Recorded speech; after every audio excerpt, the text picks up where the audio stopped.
Hello, book besties. I am here again with some book thoughts, a mini book wrap up from the month of May and the month of June. We're trying to catch up because at this point, if I don't catch up to the point in time, ngeke ngibe right? So in May, both in May and in June, I read 2 books in each of those months, so 4 books in total for the 2 months. And yeah, man, it's always thanks to the book clubs, right? The book clubs are keeping me accountable, are keeping me going in the midst of all that's going on, work-wise, life-wise. They give me a reason to want to read and show up. So yeah, the books that I've read are just a testament to that. So let's start with the May book wrap up. So in May, I read 2 books. You would have seen my video from the book discussion on this particular book, The Girl with the Louding Voice, and also read The Covenant of Water. So let's start with The Girl with the Louding Voice. I mean, this book, Nyaitan, right? I first read it in 2021. I reread it again this year, and rereading it was just like, okay, this is a good book, right? So this book is, I think, is a kind of book where you would also get it for like your daughter, a teenage daughter, a young adult daughter. It is a Nigerian-based book, and it follows the story of a girl called Aduni. Aduni is a young teenager, so we follow her through the loss of her mom, and then she's married off to this old man, so it's a child marriage situation. She stops going to school because now her life is pretty much turned upside down, and her dad, her custodian now, her only surviving parent, is supposed to be taking care of her and the other siblings, but instead, you know what, he's like, the easiest way for me to get money is if you go and get married, right? And kind of betrays her because the agreement with the mother was like, listen, my daughter needs to go to school, like, promise me that you will not marry her off, she'll go to school. And the man pretty much betrays his dead wife and betrays his daughter, and we just pretty much follow Aduni, her remembering her mother's words and trying to fight for her voice, trying to fight for her education, and encountering so many life challenges as a young person who's now married and considered a wife. She just encounters so many challenges, but this is a story of resilience. This is a story of conquering. This is a story of what happens when you educate a girl child, what happens when you educate a woman. There's a saying about, if you educate a girl child or a woman, you educate a nation, something along those lines. And this book really gives me assurance, it gives me validation that indeed the world is a better place when we have more women educated. Not even more women, we need all women being educated, going through a schooling system of some sort. So very, very nice book. I gave it 5 stars. I initially gave it 4 stars, but I was like, actually, I love this book so much, I'm gonna give it 5 stars. So it's currently at 5 stars. Story of resilience, determination, conquering, education. Yeah, it's sad, but it leaves you understanding why it's important to strive for something and just be firm and stand in what you stand for and what you believe in, and just conquer through whatever obstacles that come your way. Just remembering your why, remembering the reason why you want to, be a certain person, or achieve the aspiration or achieve your ambitions. This is The Girl with the Louding Voice. Yeah, and then we have this one. Yeah. Yeah. I got this copy of this book a while ago. This book trended, when was it? 2022, 2021. I don't know, when was this book even released? Oh, it's 2023 actually. So this book was very much popular in 2023. But I was like, hey, like, why is it so thick? Like, is there a need? Right? And I think there was once a sale, Take a Lot, and I was like, okay, I'm gonna grab this book because it's on sale. I don't know if I'm gonna read it, but it's that popular, it's out there. Let's see. And then we waited for the Josevides book club. And when I tell you, I have been missing out. The thing about books is that all this that I have, that some of it I haven't tapped into, are golden stories that if not even if when I get to encounter them at some point, I'm gonna sit back and look back and be like, why did I deprive myself? Like, why bengihleli ngingafundi le ncwadi? Because this is how I felt about this one as well. I was like, oh my god, what a beautiful book, right? So the synopsis goes: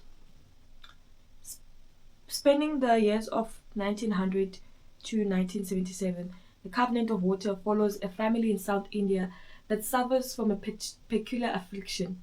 In every generation, at least one person dies by drowning.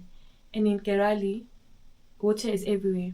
At the turn of the century, a 12-year-old girl, grieving the death of her father, is sent by boat to her wedding, where she will meet her 40-year-old husband for the first time.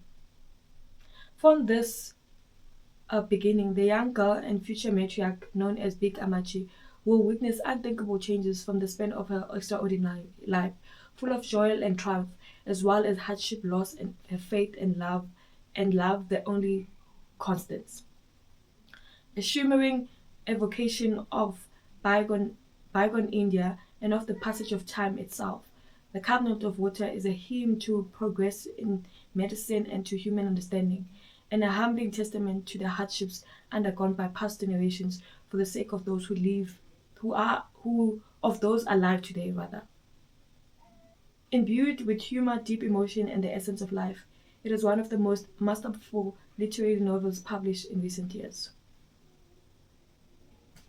This is Covenant of Water. It's a story that spans through about 80 years of a generation of people, a family, and we start off the story with this young girl and her mom, um, um, and it's at a point where she's about to be married to this man, a man who's just lost his wife, and we get the impression that this is a child marriage of some sort, um, and yeah, like it's just starting off at that vibe, but it turns out interestingly, right? The marriage itself turns out to be very interesting, and we pretty much experience the family from that couple, that marriage, and other lineage of people who are just interconnected to each other.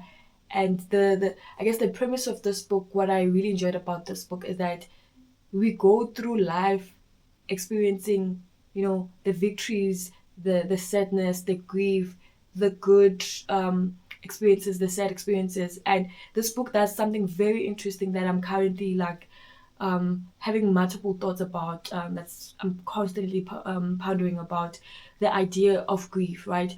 So a lot of people in this book, obviously through 80 years of life, there are a number of people who die, and the author does something interesting where we don't dwell much on the grief, we don't dwell much on the people's death.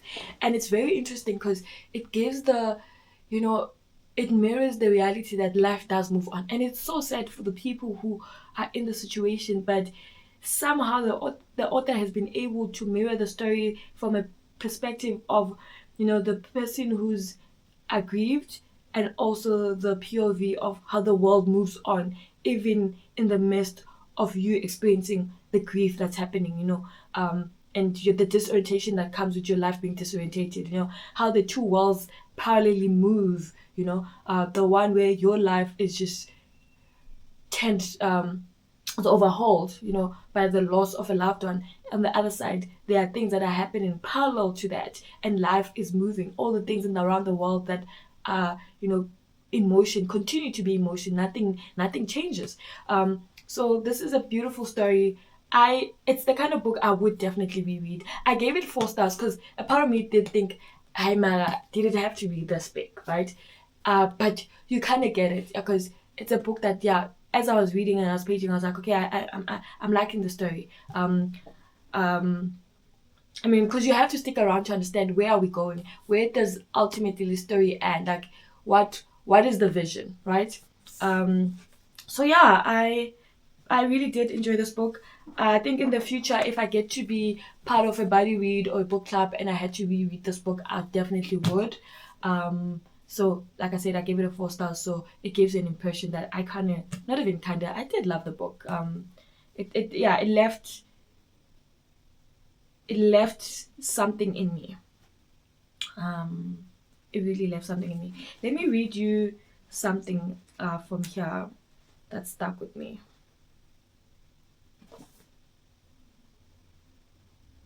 Oh, what I didn't say is that this book is based in India. Yeah, so we follow an Indian-based family. Yeah, whereas this one was a Nigerian-based one.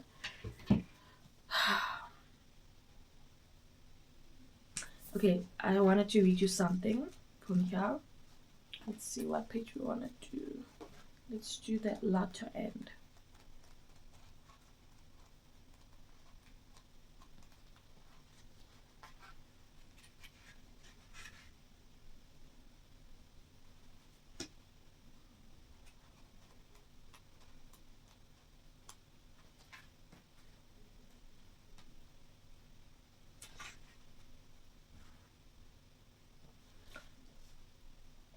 The nature of the happiness that came from love was that it was fleeting, evanescent.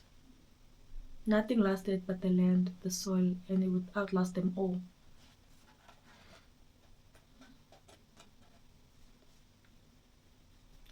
The agony of having to vanish from earth to protect the ones she loves. All her art evolves around you, Mariama, around the pain of giving you up. Your poor mother could only express her love by erasing herself, by becoming faceless, anonymous, unknown to a child. Yeah.